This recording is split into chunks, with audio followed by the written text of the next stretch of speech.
Hello everyone and welcome to yet another episode of Jaipuria Talks blog and blog. Today we have a very special theme and concept to discuss. And the thing we are going to discuss is happiness.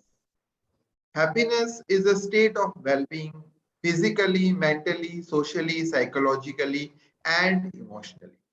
All of us have realized that in this pandemic that nothing matters more than health and happiness. Industries, corporates, and the whole world is waking up to this fact. And we today have a very eminent person who is a pioneer in this field.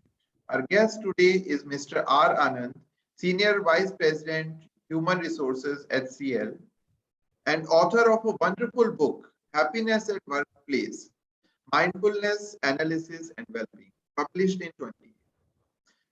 Welcome to you, sir. Welcome to our show. Thank you. Thank you for having me. Yes, sir. Today, we are going to discuss the concept of happiness for an individual, and especially in the respect of a job hunt or a professional career. But before we go to this topic, let's look at the genesis and the beginning of this concept of happiness for Mr. R Anand per se. So, sir, if you can go back and discuss with us that what was the first time when you, as a professional, started thinking about happiness, and what motivated you to think about happiness so seriously that you have written a wonderful book on this concept? So, wonderful question, Dr. Dhaneshwar. So, it started way back for me. So, I used to, as a student, also read philosophy quite a bit. And I realized, for example, that, after I got a break and got into IIT Madras, for instance, I was happy, but then I was back to the same state. Or after that, I went to XLRI, I was happy, then I was back to the same state. Or I went and joined my company, my first company. I was happy and then back to the same state. So it seemed to me that what I thought will give me happiness are probably not giving. And what I thought, will otherwise be a dull day is not bad after all. So it made me question what does it mean to be happy in the first place. So it started way back as a curiosity when I was in college, and as an early professional, 20 years ago, you can say, I started thinking about this topic as to what does it mean to be happy and well as a working professional.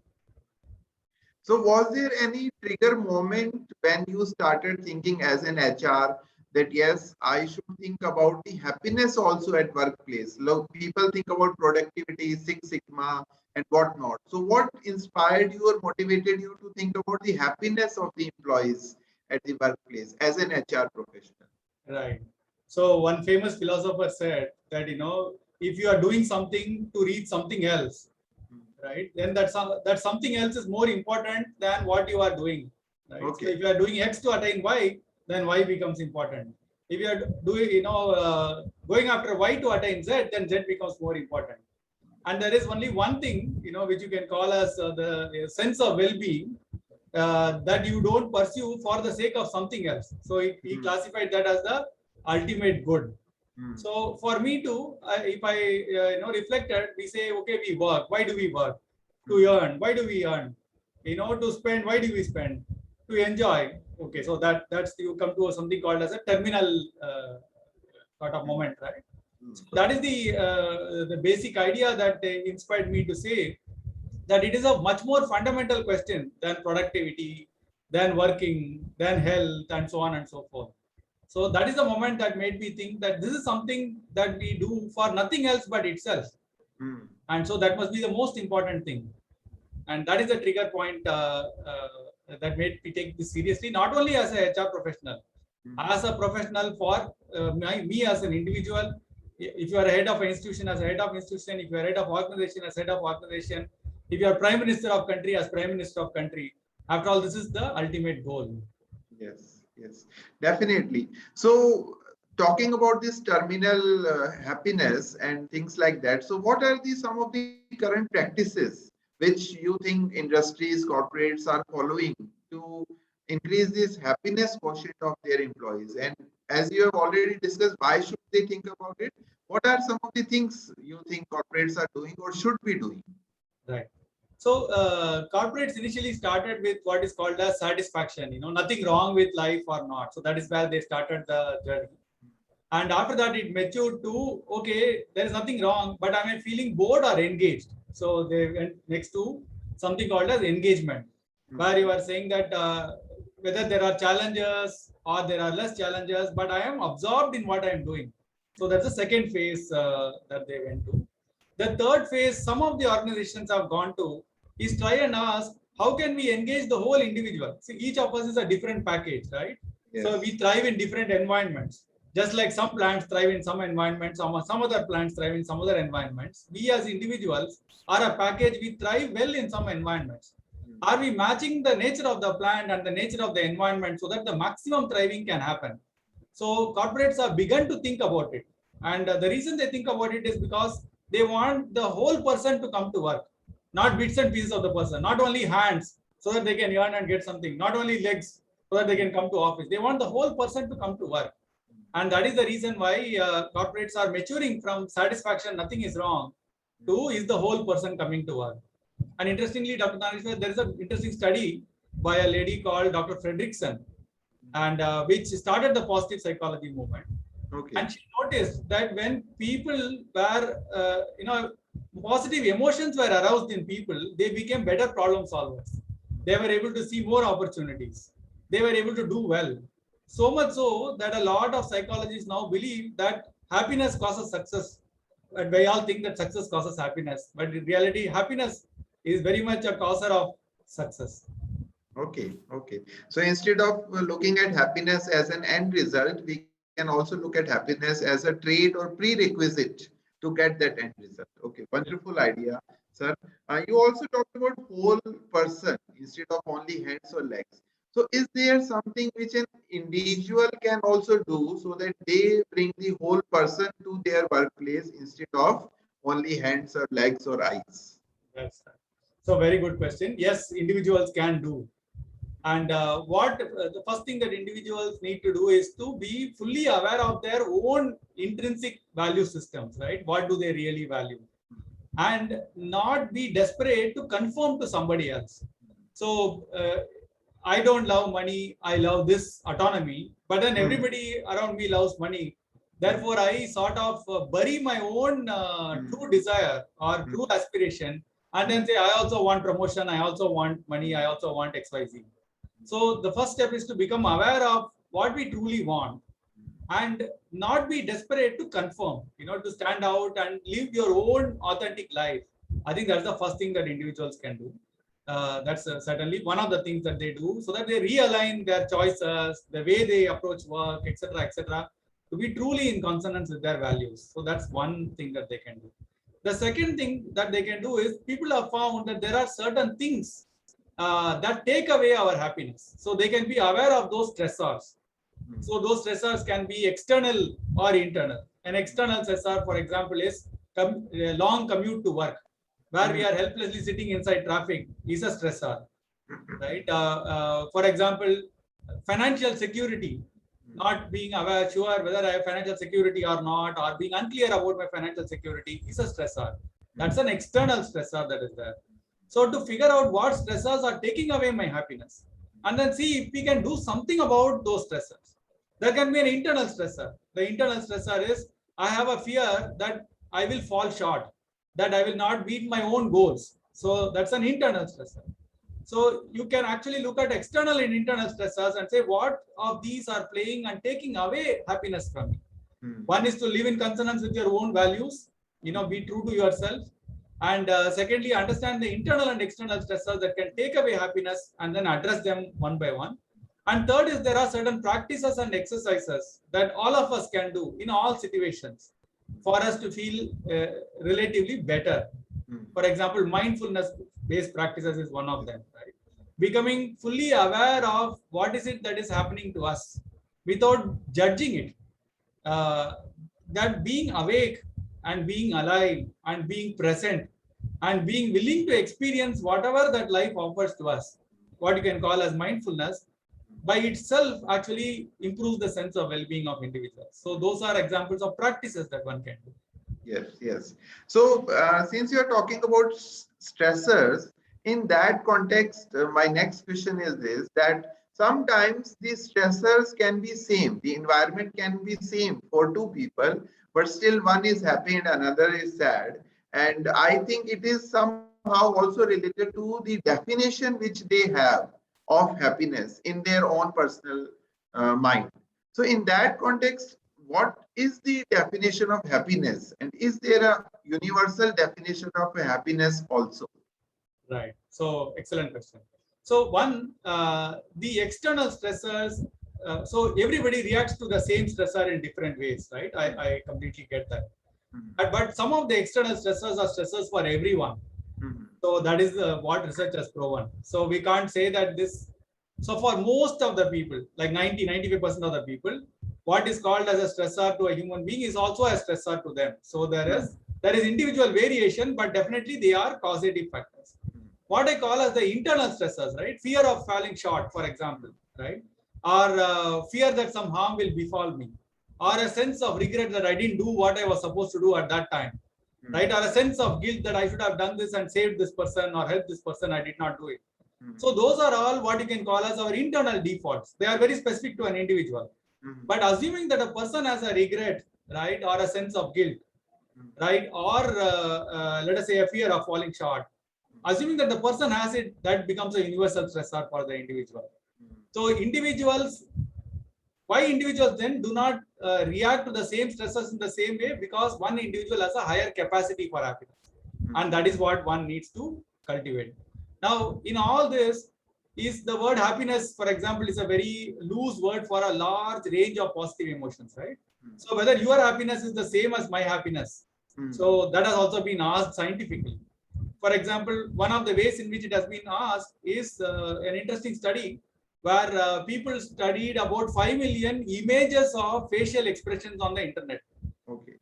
And then used what you can call as an affective computing paradigm to basically categorize those emotional expressions depending on how the muscle configurations of the face are.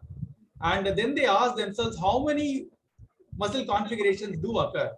And to their surprise, they found that 35 occur across cultures. So out of 5 million. So what that study tells us is that the underlying emotion of which the facial expression is a manifestation is fairly universal across people. So, so happiness or positive emotions is not one, but there are many. For example, there are 17 facial expressions for happiness that study found. Okay. So there are many, but then they are fairly universal. So all of us, as human beings, more or less experience joy as joy, serenity as serenity, right? Security as security, affection as affection, gratitude as gratitude. So positive emotions we all experience in fairly similar ways. And the reason some of us experience less of it, because we don't even have words, we don't have the sensitivity to actually discern those emotions. And one of the exercises is to first build that sensitivity, realize the variety of positive emotions that can be there, and figure out which of those can be aroused in us and how. Okay, so wonderful answer, sir. And you have said that expressions are universal. So if I can ask you a personal / universal question. So what is the definition of happiness for you as a person, and how different or similar it is to the universal definition of happiness? Right. So for me, the way I would say, so my personal preference is a lot more emphasis on meaning, right? Okay. So something, if it is meaningful, so a struggle that is meaningful also makes me happy. Okay. So as an individual. Now, but universally speaking, the more I experience a variety of positive emotions. For example, I should be able to laugh at a joke. I should be able to see something very serene and absorb it and be absorbed in it. I must be able to get absorbed in a work that or a problem that I'm trying to solve. So the more variety of positive emotions that I can experience, I would personally consider that as my definition of happiness. So that's a wonderful way to look at happiness, that happiness is, for you at least, is meaningfulness, and even if it's a struggle, that is also happiness. So yeah, so in this way, I think that every human being has to have their own definition of happiness. So can there be a process through which an individual can define happiness for themselves? Can you talk a little about that process? We can. Yes. So an individual can. So one of the ways that is done is by writing your autobiography up to this point, honestly. Okay. Okay. And that autobiography can be analyzed for the presence or absence of certain types of emotions. And then one can go back and ask, are certain positive emotions under aroused in me? Just like a color blind person cannot see color, right? So can we develop a capacity to see color? Then we can see more color in life, right? So that is the analogous way of asking. Redefine happiness as a capacity or a skill that every one of us can cultivate, so that given the same circumstance, I will have more opportunities because I have more sensitivity to a lot of variety of positive emotion. So that is how one can figure out one personal thing. And when you do some sort of a self-analysis and try to ask yourself, what are your inner defaults? All of us have inner defaults, right? We are all learning systems. So we learned something right or wrong in childhood. And more or less our lives are built, or maps of our lives are built on those learnings. And if we examine those learnings and look for appropriate and inappropriate ones and relearn them in some way, we can become more authentic and happier individuals. So that's another route to happiness. So write your autobiography, do some sort of a self-analysis, and use that to figure out. For example, if you analyze your nighttime dreams and look for certain patterns, there are ways to do that. Then you can realize that the dilemmas that are bothering you, the inner defaults that are always weighing down on you and directing your thoughts and feelings in some fashion. And the moment you examine them, you can decide to be free of it. So that is a route to happiness. Yes. So I have, like, in my experience and in my encounters with other people, whenever people say that I am not happy, and if you turn back and ask them that, do you know what will make you happy? So generally people would not have any ready answer for that. So it's very important, as you said, that write your autobiography or do self-analysis and get the definition of happiness for you. Then only you can lead toward happiness, I think. That's one of the ways. And when you tackle something emotional, like, what do you mean by happiness, with a logical question like that, it doesn't elicit the response. Instead, if you ask, suppose you are your own best friend. Okay. And write a letter of advice to this friend as to what they should do to be happy. Oh, yes. So that triggers a very different way of coming to the question, and perhaps can give a breakthrough to that individual. Yes, yes, definitely. So now we come to the main part of our discussion also. So main part is this, that there are graduates who are graduating from BTech or MBA or things like that, and people who have a variety of job offers in front of you, and then they are deciding. So what I have observed is that they generally take three parameters. Either they say that, sir, this profile attracts me, and I do not care about location and salary.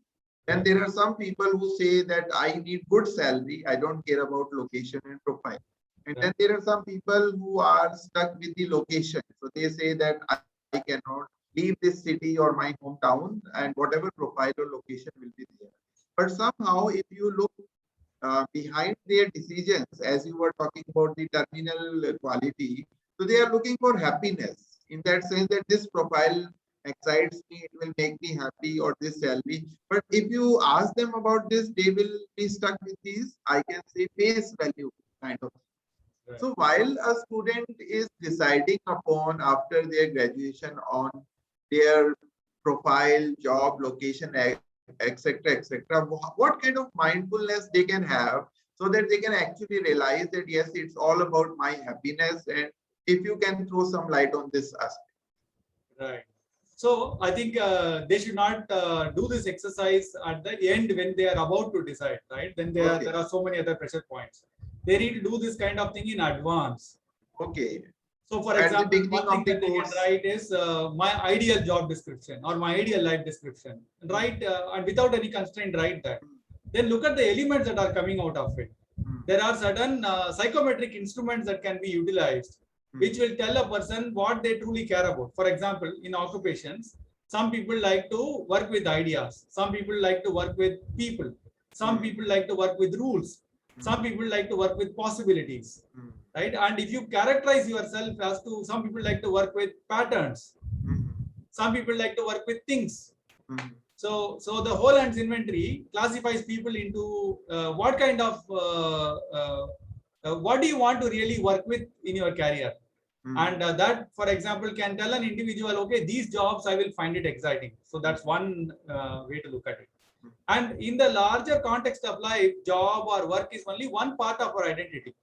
So if you try to ask what kind of a life that I would like to lead, and then when you are cool and not under the pressure of anybody, and truly ask yourself, and at that time when you are doing this introspection, you will get some dreams if you try to interpret those dreams, right? And if you talk to somebody who are non-judgmental, who are not saying, hey, you are not supposed to think like that, but who are non-judgmental and who welcome all kinds of things from you, you may be able to figure that out. And then when you set that in motion, you are likely to get to a place where you don't regret it.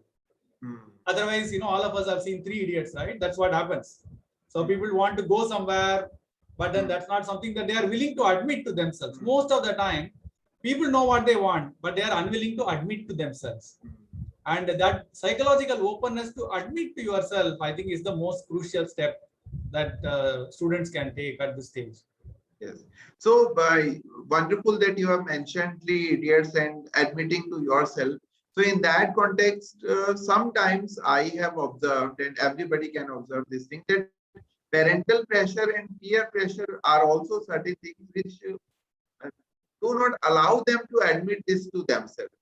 Absolutely. So any advice would you like to give in this case, how to deal with these things? Because these are also major roadblocks in the path to happiness. Absolutely. So I would give two advice, right? One, I've seen two extremes. Sometimes the child says, this is what I want. And even when their own preferences change later, they don't, because they have taken a stance, they don't change themselves. So that's one group. The second group is people who are clear, but because of social pressure, parental pressure, they are not wanting to take up that. In the second instance, you have to have a honest dialogue and saying what are the pros and cons, be open. It is the same dialogue that Madhavan had in Three Idiots with his father. That's the open dialogue that you want to have. The other thing is that we have to be open to the fact that what I like today will change, and be open to that fact. And even within ourselves, say my preferences will evolve. I do not know what this job is going to be like. So the more I learn about it, the more I will change. I think that's something that people have to be open to. So both ends, openness to the fact that my own preferences will evolve, and secondly, having an authentic conversation, with your significant others, saying why I like this, what are the prospects, what will happen, and be so. Probably your parents and your peers want to make sure that you're taking your decisions eyes open. So the moment you are saying that I'm taking this decision, my eyes open, and not with some foolhardy hope, then I guess you will be able to get over that dialogue very well. Yes, yes. So change and communication are two tools to reach to happiness. But somehow in the society, I feel, and you might agree or disagree with me, that happiness is there at the back of everybody's mind, but we generally do not communicate about that. So on societal level, what do you think we should do so that as a society we can start talking about mental health is another issue about which we do not talk, and happiness is another issue. So we talk about becoming an engineer or doctor, getting married, buying a house, but we can say that at the back of everything there is happiness, but we do not talk about that. So how can we start this dialogue about happiness? Very, very good question. And I completely agree with your observation. If it is so important, if it is the thing for which we are doing everything else, why are we straight away talking about it, right? So Yes. And one big reason, Professor Daneshwar, is because we don't know how to measure it. Yes. Right? And we don't know how to conceptualize it. Like I said, there are many positive emotions, and happiness is just one word for it. And sometimes we can't experience certain emotions for which we don't have words. So the sharpness of our vocabulary, the ability to talk about our inner life, is itself a capacity that we must cultivate for us to experience that inner life very well. Because if we don't have words for it, So, for example, a child experiences fear, right? A 1-year-old child experiences fear. A 25-year-old adult experiences fear. But a 25-year-old experience of fear is a little bit more concrete, right? The 1-year-old child of fear is more panic-like. It is not very concrete in that sense. And similarly, the more we learn to communicate about what we mean by this one word called happiness into several sub-expressions, the more we become that we develop our emotional quotient, we develop happiness quotient as a society, where we are able to talk about it. I think the more we will talk about it. Today, the first barrier is we don't even have the words and the measures for it. Yes, yes. And the second barrier is we can't easily measure it. Right? And we don't know how to easily measure it. For example, there is a scale called the Allen-Basher rating of cheerful appearances. We all know whether somebody's face is smaller or not. But Allen-Basher has actually given 8 observable criteria by which you can say whether somebody is looking cheerful or not. Similarly, the cortisol that gets deposited at the base of our scalp in the hair, it gives you the last 3 months level of stress that we have. Okay. But we can't easily measure it. But if you are able to easily measure it, then you will be able to talk about the fact that, just like your average sugar in the last 3 months was so much, you can say my average stress in the last 3 months was so much. Okay. Wow, wonderful. Right. Like HB1AC for diabetes. Absolutely. Right, right. So one can So, do that. yes, yes. So you have given us a wonderful concept, and I have also read it somewhere that if you cannot measure it, you can never improve it. So that's absolutely right. And there are these psychological measures and scales, but is there something in a general life, for example, a student sitting in his hostel room or a student talking about his life or something like that? So can there be some common measure or some mechanism through which somebody can think that, okay, how happy I am? There are. Yes. So, as a matter of fact, in the course that I teach, that is the first thing that students do. So there are questionnaires that are standardized across the world, across cultures. So when you take those questionnaires, you can compare yourself with that. But obviously, you have to be honest in your answering. But whereas when you hook yourself up into biometric instruments, like the cortisol in your hair, right? Or let us say the amount of sweat in your palms, or when you do your heart rate variability monitoring, right, or your brainwave or deep sleep monitoring, you don't have to say, the measure itself, the instrument itself will say how well you have lived. So both these are possible. Okay, wonderful, wonderful. So one final question I have is that, there is this 80-20 principle which all of us know. So what are the 20% things which a human being can do, which a student or anybody who is listening to us or watching this podcast can do? 2-3 things which will increase 80% of their happiness, and there must be some. Absolutely. So let me pick up 4. Okay, 4. Wonderful. So one is mindful, being mindful. So being aware of what is it that is happening now without being judgmental about it, that general capacity is I think a pretty good first thing to start for ourselves. Second is to have some discretionary time. So even on a busy day, take a half an hour, 45 minutes, and do what you want to do in that. Don't be driven by somebody else's clock. So I would say, that probably is a second thing to look at. So have real discretionary time. And third, do some amount of physical exercise every day. Okay. Because some amount of physical exercise that makes you active, because it changes the blood flow in your brain in a fashion where you are more likely to live in the moment. And fourth is always ask, right? We are all having challenges. We can't pretend that we don't have challenges. Always ask, is this a challenge in which I can do something about? Okay. And if you can do something about, even if there is a little that will make a difference and that's in your control, do it. Okay. And after you have done that, if you notice that there are some things that I just have to bear with fate, right? And whatever happens, I'll have to take it with a smile. So love your fate, the Stoics call it. Okay. Learn to love your fate, but do what you can do. But if you determine that beyond this you can't do anything, then don't fret about it. because that's the most logical way of looking at life.